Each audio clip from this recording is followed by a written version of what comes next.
കേരളത്തിലെ പ്രധാന രാഷ്ട്രീയ ചർച്ചകളിൽ ഇപ്പോൾ നിലമ്പൂർ ഉപതെരഞ്ഞെടുപ്പ് തന്നെയാണ് മുന്നിട്ട് നിൽക്കുന്നത്. 2 മാസം മുൻപ് വരെ ഇടതുപക്ഷത്തിന്റെ അക്കൗണ്ടിലുണ്ടായിരുന്ന മണ്ഡലമാണ് നിലമ്പൂർ. എം.എൽ.എ. പി.വി. അൻവർ ഇടതുപക്ഷവുമായി തെറ്റി മുന്നണിക്ക് പുറത്തു പോവുകയും തുടർന്ന് മണ്ഡലത്തിലെ എം.എൽ.എ. സ്ഥാനം രാജിവയ്ക്കുകയും ചെയ്തു. ഇതോടെയാണ് നിലമ്പൂരിൽ ഉപതെരഞ്ഞെടുപ്പ് നടക്കാനുള്ള സാഹചര്യം ഒരുങ്ങിയത്. എന്തുകൊണ്ട് മറ്റു തെരഞ്ഞെടുപ്പ് നടന്ന മണ്ഡലങ്ങളിൽ നിന്നും നിലമ്പൂർ വ്യത്യസ്തമാകുന്നു എന്ന് ചോദിച്ചാൽ, ഈ മണ്ഡലത്തിൽ ഇപ്പോൾ ഉപതെരഞ്ഞെടുപ്പ് നടക്കുന്ന സാഹചര്യമാണ് അതിന് കാരണമാകുന്നത്. 2 തവണ തുടർച്ചയായി അധികാരം ലഭിച്ച് ഭരണത്തിലേറിയ ഇടതുമുന്നണി 3-ാം തവണയും അധികാരത്തിലെത്തുമോ എന്നുള്ളതും, അതുപോലെ തന്നെ തുടർച്ചയായി 2 തവണയും പ്രതിപക്ഷത്തിരുന്ന ഐക്യജനാധിപത്യ മുന്നണി വീണ്ടും അധികാരത്തിലെത്തുമോ എന്നുള്ളതുമാണ് നിലവിലുയരുന്ന പ്രധാന ചോദ്യം. 2026 നിയമസഭാ തെരഞ്ഞെടുപ്പ് നടക്കുവാൻ ഇനി ഏതാനും മാസങ്ങൾ മാത്രമുള്ളപ്പോൾ അതിനു മുൻപ് നടക്കാൻ പോകുന്ന ഉപതെരഞ്ഞെടുപ്പാണ് നിലമ്പൂരിലേത്. 2026 നടക്കുന്ന നിയമസഭാ തെരഞ്ഞെടുപ്പിൽ കേരളം എങ്ങനെ ചിന്തിക്കുമെന്നുള്ളത് ഈ പറയുന്ന നിലമ്പൂർ ഉപതെരഞ്ഞെടുപ്പ് ഫലത്തിലൂടെ വ്യക്തമാകുമെന്നാണ് കേരളത്തിലെ പ്രധാനപ്പെട്ട 2 മുന്നണികളും കരുതുന്നത്. സംസ്ഥാനത്ത് ഭരണവിരുദ്ധ തരംഗം നിലനിൽക്കുന്നുണ്ടോ എന്നുള്ളതും, സംസ്ഥാനത്തെ ജനങ്ങൾ വീണ്ടും ഒരു ഭരണമാറ്റം ആഗ്രഹിക്കുന്നുണ്ടോ എന്നുള്ളതുമൊക്കെ ഈ പറയുന്ന നിലമ്പൂർ ഉപതെരഞ്ഞെടുപ്പിലൂടെ വ്യക്തമാകുമെന്നാണ് കരുതപ്പെടുന്നത്. എന്തായാലും ഉപതെരഞ്ഞെടുപ്പ് പ്രവർത്തനങ്ങൾ ദ്രുതഗതിയിൽ നടന്നുകൊണ്ടിരിക്കുകയാണ്. ഉപതെരഞ്ഞെടുപ്പിന് ഒരുങ്ങുന്ന നിലമ്പൂർ നിയമസഭാ മണ്ഡലത്തിലെ അന്തിമ വോട്ടർ പട്ടിക പ്രഖ്യാപിക്കുന്നതിനുള്ള ഒരുക്കങ്ങൾ അവസാന ഘട്ടത്തിലെത്തിക്കഴിഞ്ഞു. വോട്ടർ പട്ടികയുടെ സുതാര്യതയും കൃത്യതയും ഉറപ്പിക്കുന്നതിനായി ഇലക്ട്രൽ രജിസ്ട്രേഷൻ ഓഫീസർ മുഖാന്തരം വോട്ടർ പട്ടികയുമായി ബന്ധപ്പെട്ട അവകാശവാദങ്ങളുടെയും ആക്ഷേപങ്ങളുടെയും പട്ടിക രാഷ്ട്രീയ പാർട്ടികളുടെ പ്രതിനിധികൾക്ക് കൈമാറി. വോട്ടർ പട്ടികയിൽ പുതുതായി ഉൾപ്പെടുത്തിയവർ, പട്ടികയിൽ നിന്ന് നീക്കം ചെയ്യാനുള്ള അപേക്ഷകൾ, വിവരങ്ങൾ തിരുത്താനുള്ള അപേക്ഷകൾ, PWD അടയാളപ്പെടുത്തലുകൾ, വിലാസമാറ്റ അപേക്ഷകൾ എന്നിവയെല്ലാം ഉൾപ്പെട്ട പട്ടികകളാണ് കൈമാറിയത്. ഇലക്ട്രൽ രജിസ്ട്രേഷൻ ഓഫീസറുടെ നോട്ടീസ് ബോർഡിലും മുഖ്യ തെരഞ്ഞെടുപ്പ് ഓഫീസറുടെയും മലപ്പുറം ജില്ലാ തെരഞ്ഞെടുപ്പ് ഓഫീസറുടെയും വെബ്സൈറ്റുകളിലും ഇവ പ്രസിദ്ധീകരിച്ചിട്ടുണ്ട്.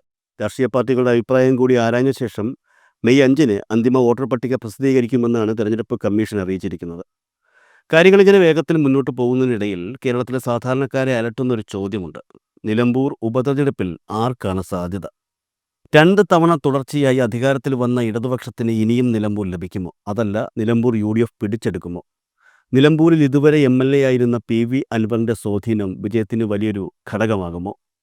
കേരളത്തെ 3-ാം മുന്നണിയായ BJPക്ക് നിലമ്പൂർ ഉപതെരഞ്ഞെടുപ്പിൽ എന്തെങ്കിലും ചെയ്യാനുണ്ടോ? ഇത്തരത്തിൽ നിരവധി ചോദ്യങ്ങൾ സാധാരണക്കാരുടെ മനസ്സിലുണ്ട്. നിലമ്പൂരിൽ നിന്നും ലഭിക്കുന്ന ഗ്രൗണ്ട് റിപ്പോർട്ടുകൾ അനുസരിച്ച് മണ്ഡലത്തിൽ ഇത്തവണ നടക്കുന്ന ഉപതെരഞ്ഞെടുപ്പിൽ ആർക്കാണ് സാധ്യത എന്ന കാര്യം നമുക്കൊന്ന് വിലയിരുത്തി നോക്കാം.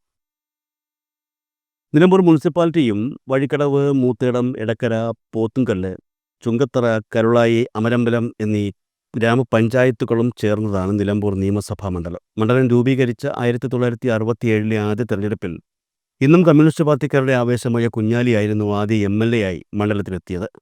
അതിനുശേഷം 1982-ൽ TK ഹംസയും പിന്നെ 2016 മുതൽ PV അൻവറും മണ്ഡലത്തിലെ ഇടതുപക്ഷ MLA-മാരായിട്ടുണ്ട്.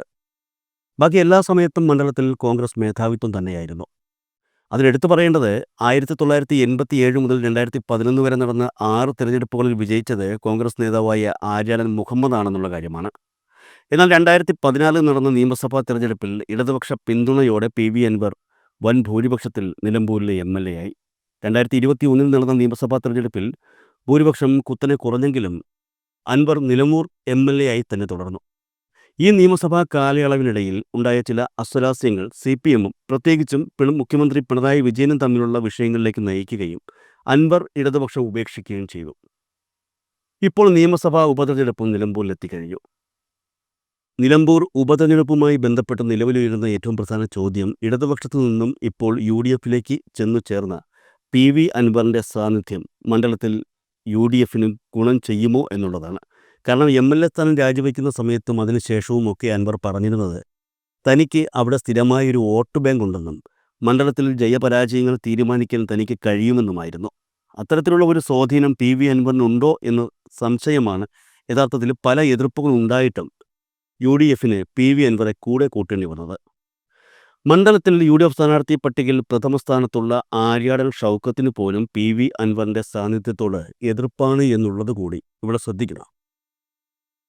നിലമ്പൂരിൽ നിന്നും ഉയർന്നു വരുന്ന ഗ്രൗണ്ട് റിപ്പോർട്ടുകൾ അനുസരിച്ച് 2 കാര്യങ്ങൾ വളരെ പ്രധാനമാണ്. കേരളത്തിൽ അങ്ങോളം ഇങ്ങോളം ഉള്ളതുപോലെ സ്വാഭാവികമായും ഒരു ഭരണവിരുദ്ധ തരംഗം നിലമ്പൂരിലും നിലനിൽക്കുന്നുണ്ട്.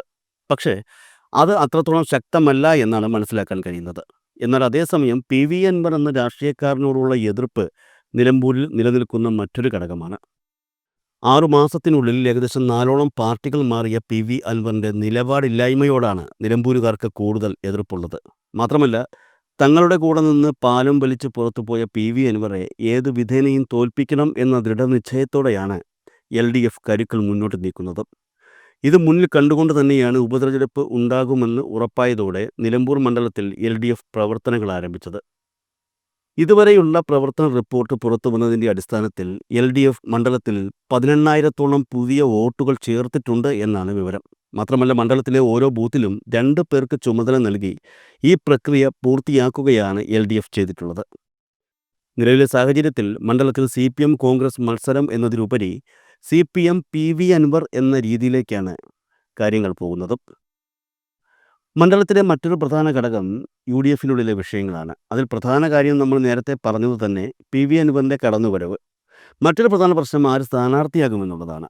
പി വി അൻവർ മനസ്സുകൊണ്ട് പിന്തുണ നൽകുന്നത് ഡി സി സി പ്രസിഡന്റ് ജോയിക്കാണ്.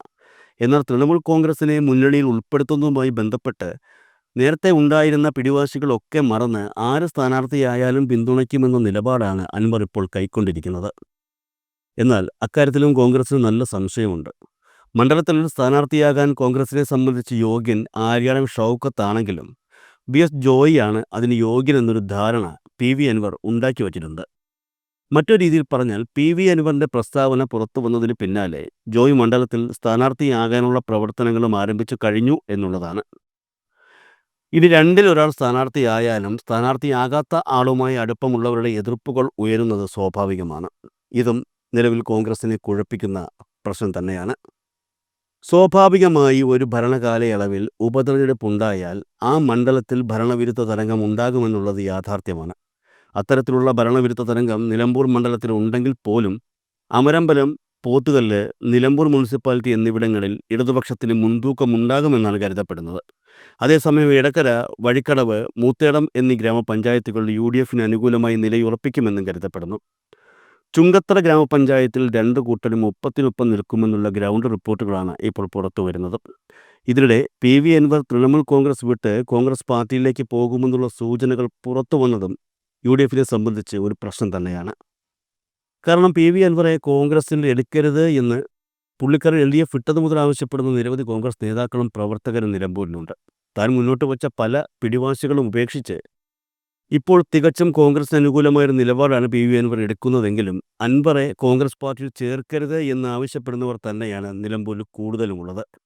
മുസ്ലിം ലീഗിൻ്റെ സമ്മർദ്ദഫലമായി കോൺഗ്രസ് നേതൃത്വം പി വി അൻവറിൻ്റെ കാര്യത്തിൽ അയഞ്ഞെങ്കിലും പ്രവർത്തകർ അടങ്ങുന്നില്ല. ഈ ഒരു സ്ഥിതിവിശേഷം കോൺഗ്രസിന് വലിയ രീതിയിൽ പ്രതിസന്ധി ഉയർത്തുന്നുണ്ട്. 2014 തെരഞ്ഞെടുപ്പ് നടന്ന സമയത്ത് പി വി അൻവറിനെതിരെ വലിയ രീതിയിലുള്ള വികാരം നിലമ്പൂരിൽ അലയടിച്ചിരുന്നു. പി വി അൻവറെ സ്ഥാനാർത്ഥിയാക്കിയതിൽ പ്രതിഷേധിച്ച് അന്ന് പല സി പി എം ലോക്കൽ കമ്മിറ്റികളും എതിർപ്പ് പ്രകടിപ്പിക്കുകയുണ്ടായി. സഖാവ് കുഞ്ഞാലിയുടെ മണ്ണിൽ അൻവർ വേണ്ടേ വേണ്ട എന്ന മുദ്രാവാക്യമുയർത്തി സി പി എം പ്രവർത്തകർ രംഗത്തിറങ്ങുന്ന സാഹചര്യം വരെ അന്നുണ്ടായി.